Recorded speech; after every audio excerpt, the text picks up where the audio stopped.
Kasi tinawag di umano nitong si Barber, si Mark Lopez na bakla.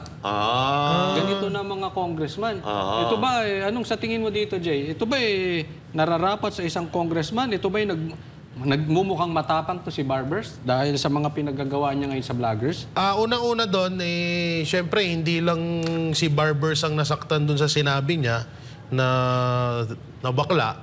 And pangalawa, si Raul Manuel. No? So, at pangatlo, si Geraldine. Si Geraldine. Ayun, congressman. Congressman din. Roman.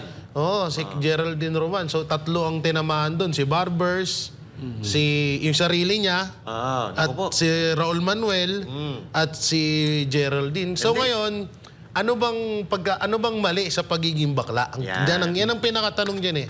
Ano bang mali doon? So, kung galit ka sa isang tao at parang ang bawi mo ng galit mo doon sa isang tao ay sasabihan mo siyang bakla, isang mababaw na opinion yun. Yes. Isang napakagaya dahil alalahanin niyo baka yung ibang mga bumoto sa iyo Barbers isa sa kabilang ng LGBT. So kahit ganyan dapat respetuhin natin yan kasi mga tao pa rin yan at parang kasi ang dating din kasi sa akin noon, parang ang babaw ng tingin niya sa mga LGBT. Lalo na sa Tapos ang malupit pa doon, hindi man lang sinita din ni Geraldine, kaharap siya nung sinabi. Barbers, bago ka sana magsalitang bakla, minsan tingin din sa salamin. Kasi baka mas duwag ka. Alalahanin mo, mas lalaki pa sa lalaki ang bakla. Sa akin bago ko ipasa sa'yo, naging biktima din ako niyan. Bakla ka rin? Bakla ka rin? Ay, ano ba? Nanchismis. Ano ba? Gulat kami sa iyo Nanchismis na bakla. Nanchismis na bakla. Linawin mo. Nasisyak kami sa iyo paano ba naman laging banat sa inyo nung mga bakla kayo, magkapatid.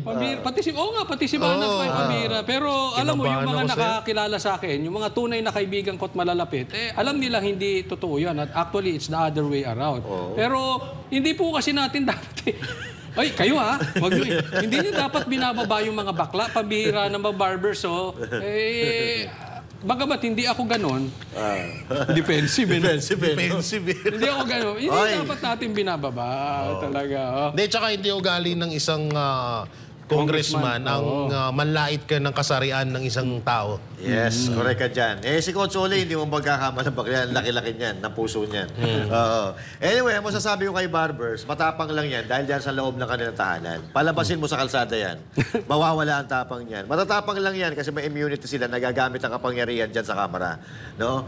So, palabasin mo yan, makipag-diskusyon doon sa mga vloggers. Hindi kahit sa Coach Master, sa Liwasan Bonifacio. Liwasan Bonifacio. Wag siya, basta walang contempan. Sa harap ng mga tao, no? Basta walang contempan. Ilan paso yan kung si Joey Divi. Naku, hindi siya mananalo doon. Hindi siya mananalo doon. Magagaling lang yan dyan sa Kongreso kasi nga may immunity sila. Marami sila magkakampi at hawak nila yung kapangyarihan. Ganito na lang. Ito si Barbers, ang dami mong sinasabi Ang dami mong sinasabi, nagbabanggaan naman ang mga sinasabi. Aba, akalain mo gustong singilin yung mga vloggers ng tax? Loko-loko ka ba? Yung mga vloggers, bago mapunta sa kanila, yung kinikita nila sa pagbablog o etong mga revenue, kinakaltasan na yan. Ano ka, doble? Ikaw na lang gusto mabuhay. Ha? At sinasabi pa nito, okay lang daw sa kanila, binabati ko, sabihan silang bobo, sabihan silang tanga, pero yung nagpapalaganap daw ng fake news, ayaw daw nila. Okay lang pala sa'yo na sabihan kayong tanga, pero sinabihan ka ni Mark Lopez na wakya, gumanti ka. So, ibig sabihin na sasaktan ka, balat sibuyas ka. Total, patapos naman ang termino mo, umalis ka na dyan, huwag ka nang babalik kasi napakabalat sibuyas mo. Kung hindi nyo kakayanin yung mga batikos ng tao at kritisismo, abay, huwag kayong magpolitiko. Huwag nyo pagtitripan yung mga tao. Kasi kayo, nilagay dyan para tulungan nyo yung mga tao. Yung mga Pilipino.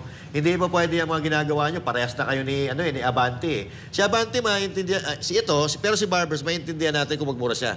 Hindi naman siya pastor Pero yung isa, yung may bigote, na pasturan, pero nagmura.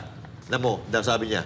Hindi na yung mura Hindi, tsaka ito yung sinasabi mo, may singit ko lang, Coach. Hindi na talaga babalik kasi Barbers. Alam mo bakit? Bakit? Asawa niya yung hatakbo ngayon malay mo, pagkatapos ng asawa niya. Kaya pala. Coach. Pero Kaya nga, si Banat Bay kahapon, hinamon yan sila. Hinamon Kung ba? gusto nyo nang magpatawag, doon tayo sa Luneta, debate Yan, tayo. yun. Alisin nyo yung Content immunity power. nyo. Oo. Immunity, mag-debate tayo doon. So sa Luneta, round 1, Banat Bay versus Tricom. Yan. Threesome. Jay Totoo Ibarra talaga. versus Paduano, suntukan naman. Basta Ayun. huwarin nyo yung ano nyo, di ba? Hindi kahit wag ng ano kasi baka sabihin nila masyado naman tayong Bastos. das. Masyado tayong bastos. Di kahit nga yung isang team nila Basta isa-isa lang sila magtatanong at puro Tagalog. Isa-isa lang silang susunod. Walang mag-i-English kasi una-una pag nag-English si Fernandez saka si Paduano, bukod sa hindi na nga ako makaintindi ng English. Mas Mali-mali pa yung English nila. Lalo ka mahirapan doon. Lalo ako mahirapan.